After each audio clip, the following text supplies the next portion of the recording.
Helmimi në Gostivar zbuloi se uji është i ndotur në disa qytete. LSDM kërkon kontroll të ujit pishëm në gjithë vendin, ndërkaq VMRO akuzon se ngre panik tek qytetarët. Ish-kryetari i Federatës së Futbollit të Maqedonisë Veriut Muhamet Sejdini doli nga burgu. Gjykata e Shkupit e pranoi garancinë prej mbi 1.1 milion eurosh që e la të lirë. Qeveria e re hungareze po heton nëse ka pasur keq përdorim të fondeve shtetërore në lidhje me kredin 1 miliard eurosh që mori Maqedonia e Veriut në kohën e Viktor Orbanit. Ohri shpëtoi nga lista e monumenteve të rrezikshme të trashëgimisë botërore. UNESCO i dha qeverisë 5 vjet kohë për të përmirësuar situatën.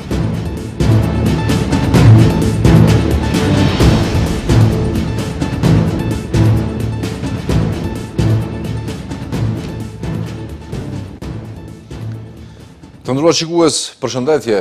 Helmimi masiv në Gostivar ka ngritur shqetësime serioze për sigurinë e ujit të pishëm në vend.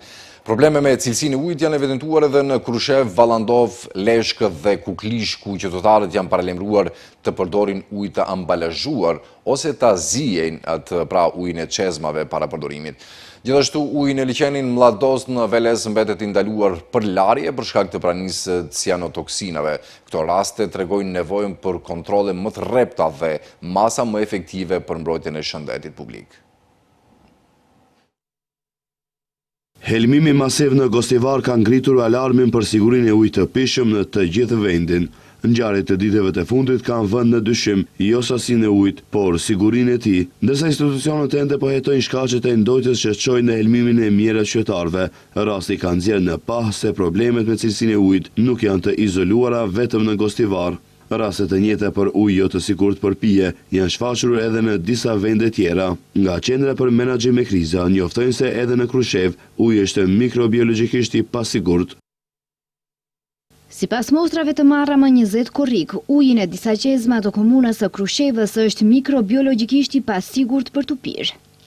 Ndërmarrja publike Komuna Krushev raporton se për shkak të natyrës së bakteriologjike jo higjienike të ujit duhet të përdoret ujë ambalazhuar për të pirë, ndërsa për gatim dhe larje rekomandohet që uji të zihet për të paktën 10 minuta para përdorimit. Një ditë më parë, probleme me cilësinë e ujit u regjistruan edhe në Vallandov. Banorët e Vallandovës janë paralajmëruar të mos e përdorin ujin nga ujësiellësi i qytetit për pije, pasi analizat laboratorike kanë treguar prani të lartë të arsenit. Nga ndërmarrja publike Komunal Service Vallandov njoftuan se rezultatet e analizave të kryera nga Instituti i Shëndetit Publik në Shkup kanë konstatuar nivel të lartë të arsenit në ujin e pishëm nga ujësiellësi i qytetit. Situata hiç më mirë nuk ka qenë as edhe në spitalin për sëmundje të mushkërive në Leshkë, ku edhe atje është konstatuar ujë i papërshtatshëm për pije. Sipas një mostre uji të marrë nga një çezme e spitalit, janë evidentuar 51 baktere kaliforme në 100 ml ujë, çka sipas raportit nuk i plotëson standardet për ujë të sigurt për pije.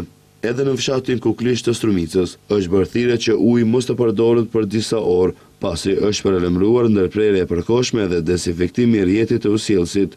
Ndërkohë, sipas analizave të fundit të kryera këtë muaj nga ekspertët e Qendrës së Shëndetit Publik në Veles, uji në liçenin artificial Mladost vazhdon të jetë ndaluar për larje dhe rekreacion, pasi në të janë vërejtur se ka cianotoksin.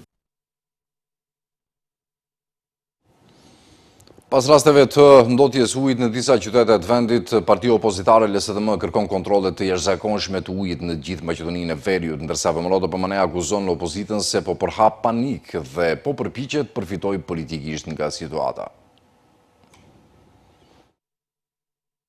Në vendet që debatet të përqendrohet te zgjidhja e problemit me ujin e pishëm, ai është vendosur në përplasje politike. Pas rasteve të ndotjes së ujit në disa qytete të vendit, partia opozitare LSDM kërkon kontroll të jashtëzakonshëm në të gjithë Maqedoninë e Veriut, ndërsa VMRO DPMN akuzon opozitën se po përhap panik dhe po përpiqet të përfitojë politikisht nga situata. LSDM kërkoi që në qytetin e Velesit të kontrollohen të gjitha rrjetet e ujësiellësit, pasi gjetjet dhe opinionet e fundit profesionale të publikuara zyrtarisht tregojnë se pothuajse në të gjitha ujësiellësit rural është konstatuar bakterie në treguesin ndotjes fekale, madje edhe në disa shkolla. Antarja e kryesisë ekzekutive të LSDM-s, Simona Svetanovski, akuzoi qeverinë se ka dështuar të garantojë sigurinë e ujit të pishëm, duke theksuar se ndërsa kryeministri Hristijan Miskovski uron pishinën në Kavadar, qytetarët në disa komuna përballen me ujë të kontaminuar. Gostivar, Vallandovo. Gostivari, Vallandova, spitali në Leshk, tani edhe Krusheva. Për vetëm pak ditë kemi 4 qytete me ujë të pijshëm të ndotur. Kjo është dëshmia më dramatike e shpërbërjes së plot sistemore të shëndetësisë dhe institucioneve nën pushtetin e Mickoskit dhe grupit të tij të organizuar kriminal. Ndërka që nga ana tjetër, nga partia në pushtet VMRO-DPMN, theksojnë se LSDM dhe kryetari i saj Venko Filipçe po shpërdorin krizën me ujë në Gostivar për të përhapur panik. Në vend që të ofrojnë ndonjë zgjidhje për qytetarët, nga VMRO akuzojnë partinë opozitare se po krijon ankth tek qytetarët.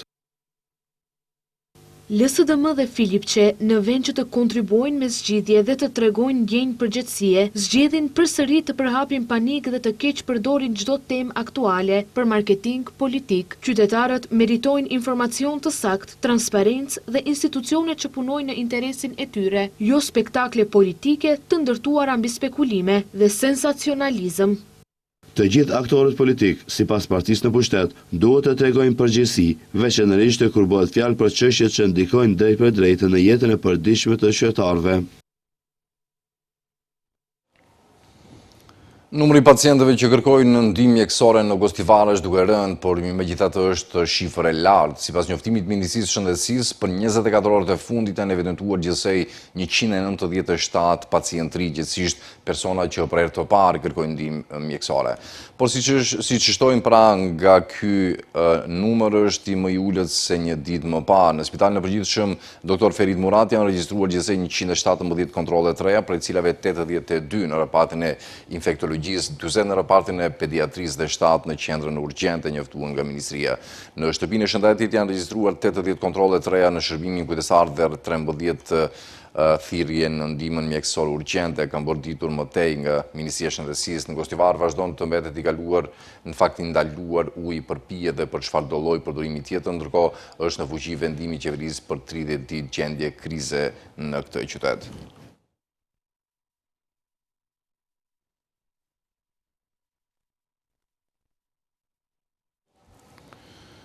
Gjykata themelore e Shkupit pranoi garancim prej mbi 1.150.000 eurosh për ish-kryetarin e FFM-s Mohamed Sejdini dhe ja hoqi masën e paraburgimit. Si masë sigurie, atij është sekuestruar pasaporta për të garantuar praninë në procedurë. Sejdini u arrestuar në prill 2026 në ndyshimet për përvetësim dhe keq përdorim të rreth 700.000 eurove nga fondet e UEFA-s.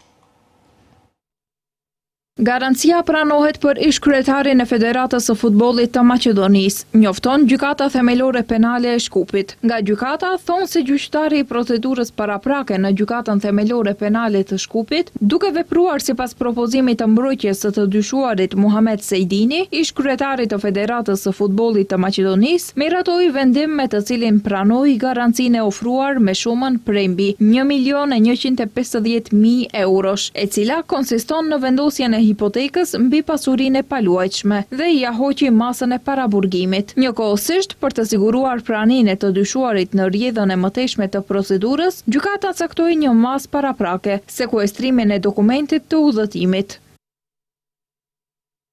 Pas propozimit të paraqitur për heqjen e masës së paraburgimit me caktimin e garancisë dhe mendimit pozitiv të dhënë nga prokurori publik, gjyqtari i procedurës paraprake nxori vendim me të cilin e pranoi propozimin dhe garancinë e ofruar, meqense kundër këtij vendimi nuk u paraqit ankesë, ai mori formë të prerë, pas të cilës i dyshuari u lirua. Ndërkaq kujtojmë se Muhamet Sejdini, ish-kryetari i Federatës së Futbollit të Maqedonisë, shërbeu për 2 mandate në krye të FFM-s pas zgjedhjes së tij në vitin 2019 dhe rizgjedhjes në 2021. Ai u arrestua në prill të vitit 2026 në ndyshimet për veprat penale të përvetësimit dhe keqpërdorimit të rreth 700.000 eurove të fondeve të ndara nga UEFA. Mjetet financiare të cilat ishin dedikuar për ndërtimin e tribunës së stadiumit Biljanin Izvor në Ohër, ku dyshohet se u krye pagesë avansi pa garanci bankare dhe miratim adekuat. Pas një periudhe paraburgimi, në korrik 2026, gjykata pranoi një garanci pasurore prej mbi 1 milion eurosh për të mbrohet në liri. Kredia hungareze për Maqedoninë e Veriut është një nga 4 rastet për cilat Ministria e Ekonomisë dhe Energjisë e Hungarisë ka paraqitur kallëzime për dyshime për keqpërdorime. Kryeministri hungarez Peter Magyar nuk e përjashtoi mundësinë që qeveria e Orbanit të ketë përdorur fondet e destinuara për mbështetjen e bizneseve hungareze për të forcuar pozitën dhe besimin e aleatit të tij në politikën e jashtme. Qeveria në Hungari e udhëhequr nga Peter Magyar do të hetojë nëse ka pasur keqpërdorim të mundshëm të fondeve shtetërore në lidhje me kredimin prej 1 miliard eurosh që Exim Banka shtetërore i dha mashinisë së Veriut. Kështu njoftoi të njëjtën Magyar, i cili siç raportuan mediat vendase, tha se kredia e marrë nga mashinia e Veriut është një nga 4 rastet e lidhura me Exim Bankën, për të cilat Ministria e Ekonomisë dhe Energjetikës ka dorëzuar ankesa. Ai theksoi se kredia u dha në kushte shumë të favorshme me një normë interesi prej 3.25%. Kredia, tha ai, do t'i kushtoj buxhetit hungares 90 miliardë forinta, rreth 248 milion euro, për shkak të diferencave të interesit. Kjo paraqet një barë prej 90 miliard forintash, rreth 248 milion euro për buxhetin hungares, ndërsa shteti hungares mori përsipër garanci 100% për kredinë në udhëheqjen e qeverisë Orbanit, tha Magyar. Peter Magyar nuk e përjashtoi as mundësinë që qeveria e Orbanit të ketë përdorur fondet e destinuara për mbështetjen e bizneseve hungareze për të forcuar pozitën dhe besimin e aleatit të tij në politikën e jashtme, madje edhe për të favorizuar kompanitë të caktuara të afërta me pushtetin. Me 67 vota pro dhe 13 kundër, kuvendi zgjodhi Zylfiqar Zejnullah, kryetar i Partisë Demokratike të Turqve, si ministër paresor në qeveri. Kryeministri Mickoski tha se qeveria do të vazhdojë të zgjedhë funksionar që duhet ta fitojnë besimin çdo ditë, ndërsa LSDM nuk e mbështeti zgjedhjen, duke vlerësuar se ajo nuk do të sjellë ndryshime. Kryeministri e përmbledhi rikonstruimin qeveritar të ministrave. Sot në kuvend me 67 vota pro dhe 13 kundër, Zülfiqar Zejnullah, kryetari i Partisë Demokratike të Turqeve, me të cilin partia në pushtet VMRO DPM-ni nënshkroi së fundmi një marrëveshje koalicioni, e zgjodhi për ministër paresor në qeveri. Kryeministri Kristian Mickoski, duke kërkuar mbështetje për votimin e Zülfiqar Zejnullahut, theksoi se do të vazhdojë të zgjedhë njerëz të cilët më pas duhet të luftojnë për ta mbajtur funksionin.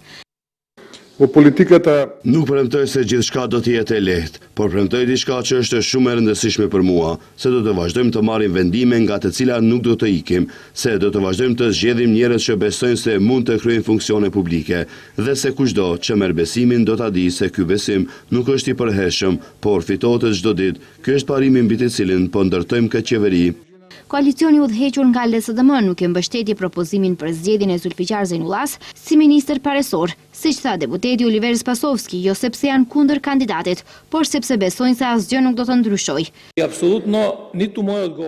Uroj shumë që nga sot, pas zgjedhjes, ta ketë rezultate në të gjitha fushat, në ekonomi, në arsim, në shëndetësi, në bujqësi, dhe do të shohim nëse vërtet u takon të turqve të punonin për përparimin e Maqedonisë. Përndryshe, e vetmja parti konstante në shtetin modern maqedonës në pushtet në Maqedoni është Partia Demokratike e Turqve dhe kjo duhet respektuar. Deputeti Skender Recep Zejdi akuzoi pushtetin se përveç institucioneve dhe mediumeve, ka kapur edhe Partinë Demokratike Turke. Përveç vlenin që e ka kapur skajshmërisht, ajo arriti sot që ta kapë edhe Partinë Demokratike Turke dhe jo vetëm sot. Këtë e ka bë kohë më gjatë që nga zgjedhja e kryetarit saj, pasi që kjo Partia Demokratike Turke, arriti që nga një partner i barabart në frontin evropian ta shndrojë në shërbëtor të VMRO-s. Deputeti Bejxhan Ilyas nga Partia Demokratike e Turqeve shprehu kënaqësinë e tij që përfaqësuesi i tyre do të jetë në qeveri. Sot, po dëshmojmë ruajtjen e parimit kushtetues të përfaqësimit të drejtë në strukturën e qeverisë, pas një periudhe të gjatë kohore, komuniteti turk në vendin ton do të ketë përsëri përfaqësuesin e vet në qeveri. Kjo nuk është vetëm zgjedhja e një ministri, ky është një mesazh se institucionet duhet të mbeten të hapura për të gjithë qytetarët. Zejnullah ka qenë antar i komisionit të grupit për vlerësimin e rrezikut në Shkup, si dhe antar i komitetit drejtues për koordinimin dhe menaxhimin e sistemit të menaxhimit të krizave. Komiteti i Trashëgimisë Botërore i UNESCO-s vendosi sot që rajoni i Ohrit të mos përfshihet në listën e trashëgimisë botërore në rrezik. Qeveria ka 5 vjet kohë për zbatuar rekomandimet e UNESCO-s për mbrojtjen e rajonit. Ministri i Punëve të Jashtme dhe Tregtisë së Jashtme Timço Mucunski e cilësoi këtë si një sukses të rëndësishëm diplomatik. UNESCO i ka dhënë qeverisë edhe 5 vjet për ta shpëtuar Ohrin si trashëgimi botërore. Komiteti i Trashëgimisë Botërore i UNESCO-s në sesionin vjetor që po mbahet në qytetin Busan të Koresë së Jugut, vendosi sot që rajoni i Ohrit të mos përfshihet në listën e trashëgimisë botërore në rrezik. Ministri i Punëve të Jashtme dhe Tregtisë së Jashtme Timço Mucunski e cilësoi këtë si një sukses të rëndësishëm diplomatik për vendin, rezultati një veprimi të koordinuar shtetëror duhet hequr nga kryeministri. Dëshmuam se diplomacia nuk është vetëm pjesëmarrje në takime ndërkombëtare, por aftësi përmes partneritetit të krijojë besim dhe të mbrojë interesat më të rëndësishme shtetërore dhe kombëtare. Vendimi i UNESCO-s është një konfirmim i angazhimit ton, por edhe një nxitje për punë edhe më intensive në periudhën e vijim. Propozimi fillestar i vendimit parashikonte që rajoni të regjistrojë menjëherë në listën e trashëgimisë botërore në rrezik. Sipas Mucunskit, ky rezultat erdhi pas koordinimit mes institucioneve shtetërore si dhe ambasadën e Maqedonisë së Veriut në Paris, e cila sipas tij pati rol të rëndësishëm në komunikimin me UNESCO-n dhe vendet anëtare të Komitetit të Trashëgimisë Botërore. Gjatë periudhës së kaluar kemi pasur diskutime intensive, kemi zhvilluar konsultime diplomatike dhe kemi ndërtuar mbështetje midis shteteve anëtare të komitetit. Ne kemi paraqitur qartë qëndrimet tona, kemi paraqitur angazhimet e ndërmarra dhe vullnetin politik për të mbrojtur rajonin e Ohrit. Ne kemi punuar me përkushtim, të koordinuar dhe me një qëllim të qartë, të afrojmë qëndrimet tona përmes dialogut, të forcojmë besimin midis partnerëve tanë. Endi revizioni shtetëror në vitin 2024 tregoi se në Ohër ka 4847 ndërtime pa leje, duke përfshirë ndërtesa dhe hotele. Ka 456 vendime për prishje dhe asnjë nuk është zbatuar. Sipas vendimit të UNESCO-s, deri më 1 shkurt 2027 duhet të përgatitet raporti i ri për të arriturat. Ministria e Punëve të Brendshme informon qytetarët se sipas informacioneve të pranuara nga organet kompetente të Republikës së Greqisë, të hënën më 27 korrikësh paralajmëruar greve punonjësve të doganave në pikat kufitare greke Evzoni, Bogorodic, Dojran dhe Niki apo Mixhitlia. Gjatë periudhës nga ora 5 deri në orën 9, sipas kohës Maqedonisë së Veriut, në këto pika kufitare automjetet e udhëtarëve do të lejohen të kalojnë çdo 10 minuta, ndërsa qarkullimi i automjeteve të transportit mallrave do të jetë plotësisht i ndërprerë, si për hyrje ashtu edhe për dalje nga Republika e Greqisë, thuhet në komunikatën e Ministrisë së Punëve të Brendshme.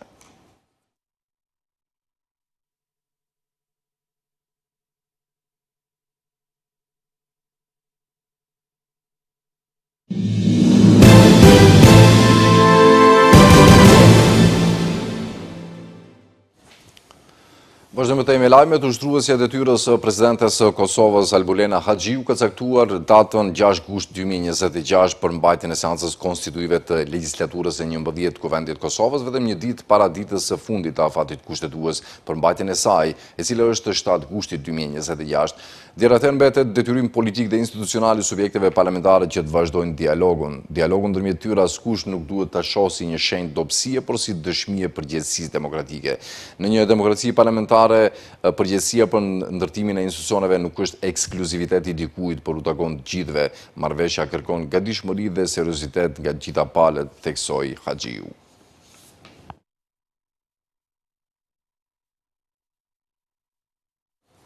Gjykata themelore në Prishtinë ka dënuar me 2 vjet burgim dhe 5.000 euro gjob ish-kryetarin e Prishtinës Shpend Ahmeti për shkak të veprës penale mos raportim ose raportimi rrem i pasurisë të ardhurave i dhuratave, i dobisë tjetër materiale ose i detyrimeve financiare. Tutje po ditur se Ahmeti obligohet që në emër të paushallit gjyqësor paguaj shumën prej 100 euro, si dhe në emër të kompenzimit viktimave të krimit shumën prej 5.000 eurove, gjitha këto pas plot fuqishmërisë së gjykimit. Kundër këtij gjykimi, palët kanë drejtë ankesën gjykatën e apelit Kosovës brenda afatit 30 ditësh nga dita e pranimit të gjykimit.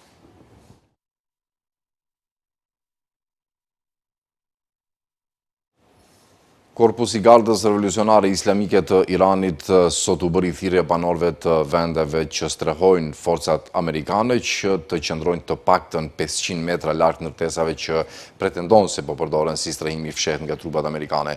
Në një deklaratë, IRGC-ja pretendon se oficerët dhe personeli ushtarak amerikan kanë lënë bazat e tyre dhe janë zhvendosur në ndërtesa në zonat urbane për të drejtuar operacionet ushtarake. Ai u bëri thirrje civilëve të qëndrojnë menjëherë të paktën 500 metra larg nga vende të tilla për sigurinë e tyre. IRGC-ja akuzon Washingtonin se synon infrastrukturën civile përfshirë urat, portet e peshkimit, varkat, automjetet dhe hekurudat në Iran.